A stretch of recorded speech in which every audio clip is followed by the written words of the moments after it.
سلامتك يا حبيبي ومجار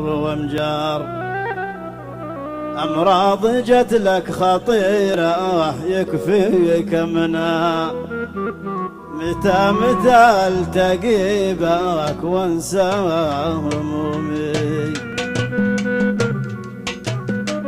والله لو خيروني في مركز أبها ولا في قصر مشيد في السورياتي، ما اختار غير المحبة والرازق الله. البنت قالت لابوها كان سعدوني، جبت الشهادة كفاءة والثانوية، والكهل حسبوا على الله طماع.